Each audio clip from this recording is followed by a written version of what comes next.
kebenaran firman Tuhan. Kita melihat firman Tuhan dari Kolose 3. Kolose 3 ayat 17.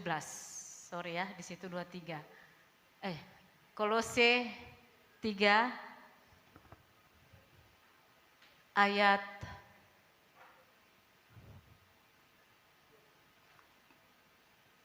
23. Ya, sorry Bapak Ibu. Mirip ayatnya, sama ya. Kita baca dua-dua. Kolose 3 ayat 17, kemudian ayat 23. Ini mirip ayatnya, sama. Kita membaca bersama-sama dari Kolose 3 ayat 17 lalu kemudian ke ayat 23.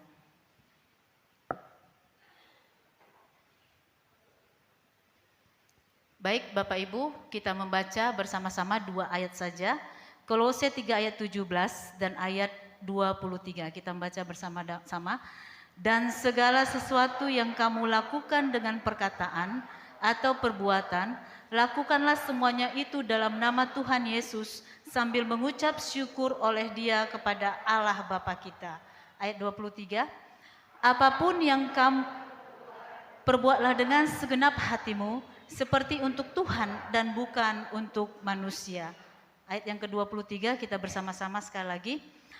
Apapun juga yang kamu perbuat, perbuatlah dengan segenap hatimu, seperti untuk Tuhan dan bukan untuk manusia. Bapak Ibu, saya percaya kita di sini semua sebagai makhluk hidup yang masih hidup, tentu tidak asing dengan yang namanya bekerja. Ketika Tuhan menciptakan manusia pertama, yaitu Adam dan Hawa, di dalam Kejadian 1 ayat 26 dan ayat 28, Tuhan berfirman, hendaklah kita menciptakan manusia segambar dengan kita, supaya mereka berkuasa atas ikan-ikan di laut, atas binatang-binatang di darat, atas segala isi bumi dan segala yang merayap di atasnya. Lalu Bapak Ibu, Tuhan juga kembali mengulang ini di ayat 28. Dia mengatakan kepada manusia yang sudah diciptakan itu, dia mengatakan kepada mereka, beranak cuculah dan bertambah banyaklah. Penuhilah bumi dan taklukkanlah. Nah Bapak Ibu, saya mau mengajak kita melihat ada beberapa kata di situ. Berkuasalah, taklukkanlah. Nah Bapak Ibu, ada kata berkuasa, ada kata taklukkanlah, ini artinya adalah bekerja. Tuhan sudah menciptakan segala isi dunia lengkap semua, dan manusia sebagai ciptaan yang paling mulia diberikan akal dan pikiran, tapi bukan berarti manusia itu tenang-tenang saja, tetapi Tuhan mengatakan berkuasalah atas semua ciptaanku, taklukkanlah itu artinya manfaatkan, kelola, gunakan untuk kesejahteraanmu, lalu lestarikan, pertahankan supaya bisa dinikmati untuk generasi berikutnya, bahkan sampai pada saat ini. Nah Bapak Ibu, Allah juga menunjukkan kepada kita bahwa Allah yang kita sembah adalah Allah yang bekerja. Kalau kita melihat di dalam Kejadian pertama, awal daripada firman Tuhan, Allah menunjukkan siapa Dia. Firman Tuhan berkata, lalu Allah menciptakan langit dan bumi. Menciptakan itu adalah kata kerja Bapak Ibu. Dia memisahkan terang dengan gelap. Lalu Allah melihat semua perbuatannya itu adalah baik. Bukankah ini Allah menunjukkan bahwa Dia adalah pribadi yang bekerja? Saudaraku yang terkasih, bahkan sampai saat ini Tuhan juga, Allah kita terus bekerja. Roma 8 ayat 28 mengatakan, kita tahu sampai saat ini Allah turut bekerja untuk mendatangkan kebaikan bagi setiap orang yang mengasihi Dia, yaitu orang-orang yang terpanggil sesuai dengan rencananya. Jadi Bapak Ibu, Allah yang kita sembah adalah Allah yang bekerja. Tema kita hari ini, bekerja bagi Tuhan. Bekerja bagi Tuhan. Orang muda, saya dulu waktu seusia kalian, dalam pencarian masa depan, Sekarang saya 40-an ya. Era 80-an ini, produk. Nah, jadi saya dulu tumbuh di gereja. Saya melayani gereja Metodis. Jadi kalau Bapak Ibu ada istilah seperti ini. Kalau dilihat darah kita ini darah Metodis. Artinya apa? Keturunan Metodis. Tapi bukan berarti memang di Metodis inilah saya mengenal Tuhan. Di Metodis inilah saya melayani Tuhan. Di Metodis inilah saya bertumbuh. Di Metodis inilah saya lebih mengalami Tuhan. Itu artinya. Jadi jangan pindah gereja ya. Kalau sakit hati sama pendeta jangan pindah gereja. Nah, saudara, waktu saya masih muda seperti kalian, Minggu P3MI, nostalgia sedikit ya Bapak Ibu. Saya dulu bendahara loh, jelek-jelek begini. Nah jadi ada ayat yang saya sukai, karena saya masih dalam hal pencarian. Tuhan mau apa dalam hidupku? Saya senang ayat Yeremia 29 ayat 11. Apa isinya orang muda? Sebab aku tahu rancangan-rancangan yang ada padaku mengenai kamu, firman Tuhan, rancangan yang mendatangkan damai sejahtera, bukan kecelakaan, yang memberi hidupmu dengan hari depan yang penuh harapan. Itu firman Tuhan yang saya pegang. Jadi ketika saya gagal tes, sakit-sakit. Saya masuk ini tidak diterima, sakit. Tapi saya coba untuk pegang firman Tuhan itu. Nah, persoalannya Bapak Ibu, semua kita orang muda, kita tadi sudah melihat firman Tuhan. Bahwa Tuhan tidak pernah merancangkan kecelakaan bagi kita. Tetapi persoalannya bagi kita saat ini, khusus orang muda, bagaimana rancangan Tuhan yang damai sejahtera itu bisa terjadi dalam hidupku. Bagaimana masa depan yang penuh harapan itu bisa terjadi dalam hidupku orang muda ini. Bahkan kita yang masih menengah. Ya, artinya kita semua ini Bapak Ibu. Itu yang perlu kita lihat. Tuhan tidak pernah merancangkan, menjadwalkan kecelakaan bagi umatnya. Tidak pernah Bapak Ibu. Firman Tuhan mengatakan, aku merancangkan damai sejahtera untuk semua umatku. Itu jelas. Tapi bagaimana supaya rancangan damai sejahtera itu, hari depan yang penuh harapan itu, bisa terjadi dalam hidup kita, bisa terjadi dalam hidup kalian orang muda, itu yang akan kita pelajari pada saat ini. Saudara, saya tidak suka kalau anak saya dibilang, contohlah anak Inang pendeta itu, gak punya masa depan itu. Ada yang senang anaknya dikatakan pemuda yang tidak punya masa depan? Kalian senang gak dikatakan pemuda yang tidak punya masa depan? Enggak kan? Sakit hati enggak? Enggak punya masa depan itu. Enggak usah diikuti tuh. Enggak punya masa depan. Saudara, padahal firman Tuhan mengatakan bahwa Tuhan merancangkan yang baik bagi orang yang mengasihi Dia. Namun bagaimana supaya rancangan yang damai sejahtera itu tergenapi dalam hidup kita semua? Jawabannya adalah bekerja. Amin. Bekerja Bapak Ibu. Orang bisa sampai dalam level pimpinan, atasan, punya perusahaan berapa cabang, itu dimulai dari bawah. Itu dirintis dari bawah.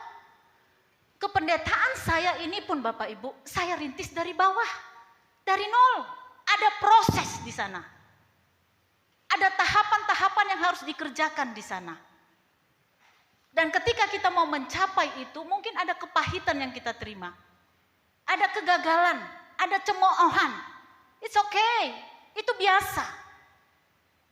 Nah Bapak Ibu, orang muda kita semua, bagaimana supaya damai sejahtera itu bisa terus kita nikmati di dalam hidup kita sebagai orang percaya. Kita yakin keluarga kita punya masa depan. Kita percaya anak-anak kita punya masa depan. Kita percaya gereja kita punya masa depan. Kita percaya negara kita ini pun punya masa depan. Apa yang harus kita lakukan sebagai orang percaya? Masing-masing kita punya kontribusi Bapak Ibu. di dalam gereja ini, di dalam negara ini, bahkan di Banyuasin ini kita punya kontribusi sebagai orang percaya. Percaya atau percaya? Percaya kan? Iya dong. Kontribusi Ibu Bidan Eka, dia melayani kesehatan. Bukankah itu kontribusi pelayanan? Saya bekerja berkontribusi melayani sebagai rohaniawan. Bukankah itu bagian dari kontribusi kita, pekerjaan kita sebagai orang percaya yang tinggal di Banyuasin ini? Nah Bapak Ibu, bagaimana supaya rancangan Tuhan yang damai sejahtera itu bisa digenapi di keluarga kita. Bisa digenapi di hidupmu sebagai orang muda. Bisa digenapi di hidup saya. Bisa digenapi di gereja ini. Mari kita lihat apa kata firman Tuhan. Yang pertama sekali Bapak Ibu, bekerjalah dengan sepenuh. Bapak Ibu, resep yang pertama Tuhan katakan, bekerjalah dengan sepenuh hati. Bapak Ibu, kita pernah masuk ke dalam satu toko yang bermerek waktu kami pelayanan di Bekasi. Pelayan melihat dari atas sampai bawah. Lalu dia boleh berpikir, gak mungkin ini beli. Mungkin hanya lihat-lihat baik gitu ya. Apa yang kami alami Bapak Ibu, kami tidak dilayani dengan baik.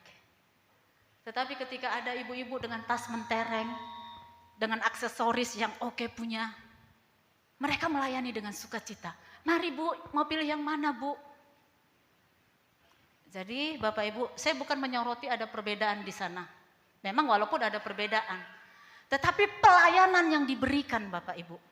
Ketika kita menikmati pelayanan, pekerjaan yang dikerjakan oleh setengah hati, kita empet kan? Enggak jadi berkat. Nah Bapak Ibu, firman Tuhan saat ini, pagi hari ini mengajarkan kepada kita semua, apapun profesi kita, apakah engkau saat ini sedang studi, apakah engkau saat ini sedang belajar, apakah saat ini engkau sedang kuliah, Tuhan menginginkan kita melakukannya dengan segenap hati. Nah ketika kita melakukannya dengan segenap hati, kita akan melihat bagaimana Tuhan memberkati. Nah Bapak Ibu, semua di sini punya hati. Coba tolong pegang hati supaya nggak ngantuk. Hati di mana? Hati di sini. Hati di sini Bapak Ibu. Atau hati di sini? Tuhan ciptakan hati di mana Bapak Ibu? Tengah. Hati. Santo, hatimu untuk siapa saat ini? Buka-buka dikit kita. Iya. Nah Bapak Ibu, hati alat organ tubuh manusia yang vital. Kalau katanya satu orang mengalami gangguan hati, hati secara pengertian hati, organ ya, dia tidak akan bisa beraktivitas dengan baik. Tetapi pengertian lain lagi dari hati adalah, hati itu pengertiannya adalah disitulah roh Tuhan bekerja sehingga kita bisa memiliki perasaan, menyimpan pengertian, sehingga semua informasi yang kita terima masuk ke dalam otak kita, masuk ke dalam pemikiran kita, lalu kita dengar dengan kuping kita lihat dengan mata kita, itu ada di kepala kita. Tetapi itu prosesnya tidak sampai di situ. Itu akan turun di dalam hati. Dan hati inilah yang menimbang-nimbang apa yang akan kita putuskan, apa yang akan kita kerjakan. Jadi enggak langsung. Itulah Tuhan menciptakan kita sebagai manusia. Jadi Bapak Ibu, informasi yang kita dengar, lalu apapun kegiatan yang kita dengar, lalu apa respon kita, itu bukan hanya cukup hanya di sini saja. Tetapi yang memutuskan respon kita itu adalah hati kita. Ketika kita dengar gosip, kita bisa mempertimbangkan yang baik atau yang buruk itu melalui hati. Kita dengar, kita lihat, kita cerna, hati kita mau apa. Makanya Amsal katakan, Amsal 4 ayat 12 katakan, jagalah hatimu dengan kewaspadaan, karena dari sanalah terpancar. Bapak Ibu, jagalah hati dengan segala kewaspadaan, karena di sanalah terpancar kehidupan. Isilah hati kita dengan firman Tuhan. Sehingga akhirnya kita bisa menentukan yang mana yang baik menurut kebenaran firman Tuhan. Walaupun informasi banyak kita dengar, walaupun banyak yang kita lihat, tetapi kalau hati kita dipenuhi oleh firman Tuhan, maka respon kita adalah respon yang positif. Amin. Nah, Bapak Ibu, yang pertama adalah bekerjalah dengan sepenuh hati. Bekerjalah dengan sepenuh hati. Melayanilah dengan sepenuh hati. Ketahuan kok Bapak Ibu, orang yang tidak melayani sepenuh hati. Ketahuan. Sepenuh hati itu gimana sih ukurannya? Sepenuh hati itu Bapak Ibu adalah ketika kita mempersiapkan semuanya dengan baik. Kita mengikuti, oh aku hari ini liturgis. Jadi tidak di situ pelayanan, tidak di situ persiapan. Kita merindukan gereja kita bertumbuh, amin. Memerlukan pelayan-pelayan yang bekerja sepenuh hati. Hati Bapak Ibu, dan itu yang Tuhan mau. Hati kita, bukan harta kita. Hati kita. Karena ketika Tuhan memiliki hati kita, maka Dia bisa bekerja di dalam hidup kita. Bekerjalah dengan sepenuh hati. Jadi jangan setengah-setengah hati. Dan jangan main hati, jangan main hati ya. Orang muda jangan main hati. Iya. Nah, yang kedua Bapak Ibu, bagaimana kita bekerja bagi Tuhan. Firman Tuhan ini mengajari kita semua, bahkan saya sebagai hamba Tuhan, bahwa kita diingatkan kembali. Apakah kita bekerja dalam keseharian kita bekerja dalam nama Tuhan Yesus. Kita lihat kembali Bapak Ibu ayat yang ke-17. Lakukanlah semuanya itu dalam nama Tuhan Yesus. Lakukanlah semuanya itu dalam nama Tuhan Yesus. Jadi kalau saya bekerja di dalam nama Tuhan Yesus. Artinya Yesus sudah ada di dalam diri saya. Berarti saya harus sungguh-sungguh supaya Yesus tidak dipermalukan. Ini berbicara tentang integritas. Ini berbicara tentang di dalam dan di luar sama. Bapak Ibu, ada orang bekerja dia bagus kalau ada pimpinannya. Bos datang. Beres-bereslah dia.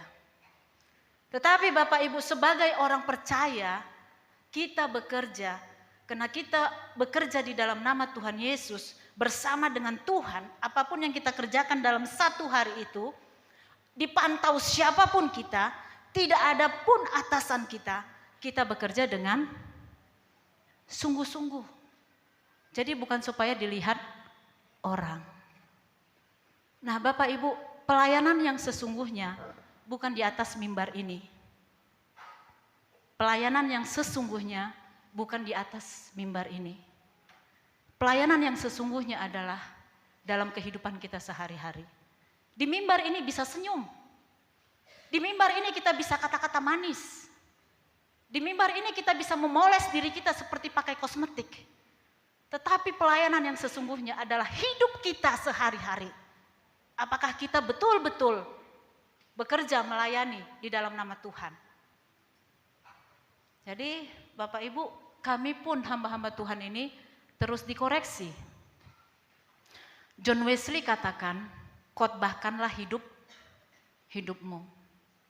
Itu power statement yang kuat. Khotbahkanlah hidupmu. Jadi artinya nggak ada manipulasi di situ.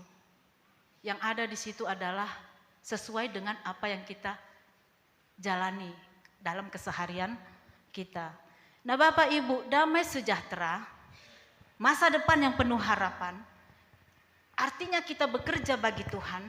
Ketika kita bekerja, apapun profesi kita, apapun yang kita tekuni, kita lakukan di dalam nama Tuhan kita, Yesus Kristus.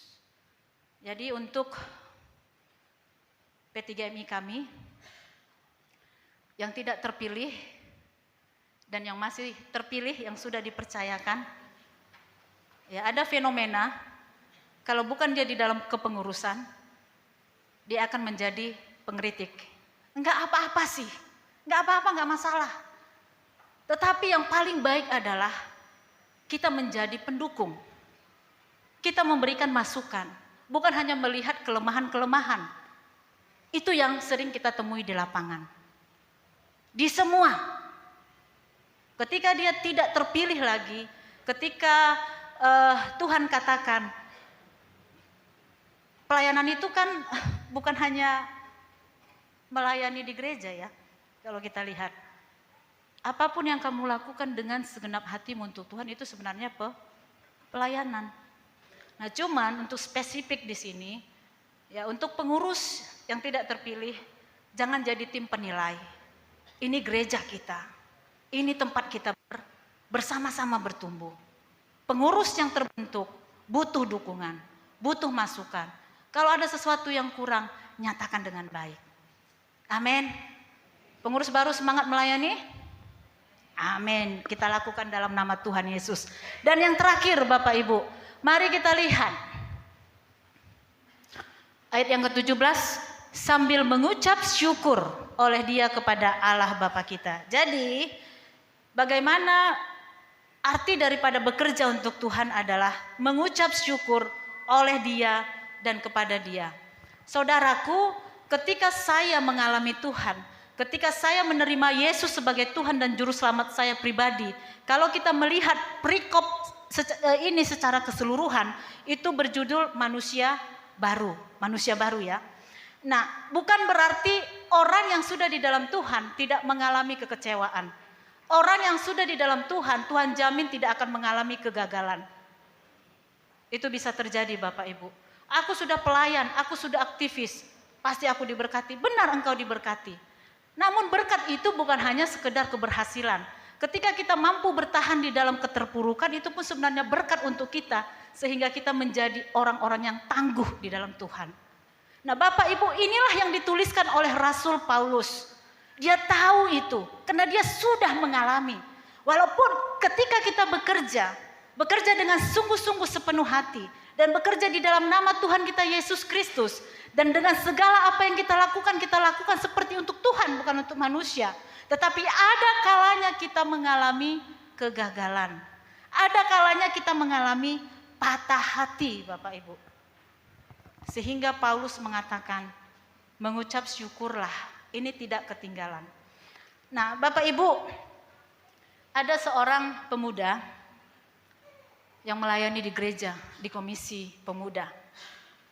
Dia sungguh-sungguh melayani Tuhan. Kesaksiannya bagus. Di sekolah juga dia juara. Pokoknya bagus deh. Lalu dia punya kerinduan untuk menjadi perwira. Dan dia mempersiapkan diri dengan baik. Dia latihan. Dia ikuti saran senior. Pokoknya dia olah tubuhnya. Supaya dia bisa masuk seperti yang dia harapkan. Yaitu seorang perwira bagi negaranya. Nah Bapak Ibu, hamba Tuhan mendukung. Majelis mendukung. Teman-teman sepelayanan mendukung. Didoakan. Bahkan ada doa puasa di sana untuk dia. Dia berdoa puasa untuk Tuhan. Lalu dia masuk. Dia tes 1, 2, 3, 4, 5. Zep. Tesnya lulus semua. Dia berhasil. Lulus Bapak Ibu. Nah ketika penerimaan, pengukuhan untuk orang-orang yang sudah diterima, artinya pakai seragam ya, gitu ya katanya ya. Pakai seragam dan dia mau mengikuti upacara itu bersama orang tuanya. Terjadi kecelakaan sebelum dia sampai di tempat itu. Kecelakaan lalu dia dinyatakan cacat permanen. Dia kecewanya setengah mati sama Tuhan. Dia katakan, di mana kau Tuhan waktu itu? Kenapa kau biarkan aku mengalami ini? Sementara kau tahu Tuhan, itu adalah cita-cita yang paling kuinginkan, yang paling kudoakan. Dia terpuruk Bapak Ibu. Orang tua menghibur, pendeta menghibur. Dia mencoba menerima, dia menjalani hidupnya. Lalu dari abangnya mengatakan, kita harus bangkit, kau harus bangkit. Lalu dia mencoba masuk ke kedokteran. Lulus kedokteran dengan nilai yang punya. Lalu dia belajar spesialis. Pokoknya dia, pelampiasannya dia belajar sungguh-sungguh. Dia pelajari semua. Nah hingga akhirnya dia menjadi dokter bedah. Dia diutus ke medan perang. Di sana Tuhan pakai dia untuk menyelamatkan banyak perwira yang hampir mati. Tuhan pakai dia untuk menyelamatkan banyak nyawa-nyawa serdadu yang sudah hampir mati. Apakah? Mana yang lebih mulia? Rancangan Tuhan kita enggak tahu. Dan di situ dia melihat Tuhan tidak berhenti di satu titik. Memang Tuhan menyatakan, ketika kita beriman ada rancanganku yang lebih baik yang akan kuberikan kepadamu. Jadi anak muda, kalau engkau diselingkuhi, berdoa sama Tuhan. Aku bersyukur Tuhan, ternyata dia nggak setia. Tuhan akan sediakan lebih baik dari, amin. Iya Bapak Ibu. Jadi saudara, mengucap syukur itu penting. Mengucap syukur. Bukan hanya kita menyalahkan Tuhan. Bukan hanya kita mengatakan, di mana kau Tuhan? Hingga akhirnya Paulus katakan, jangan lupa mengucap syukur ketika engkau bekerja bagi Tuhan. Kita berdoa.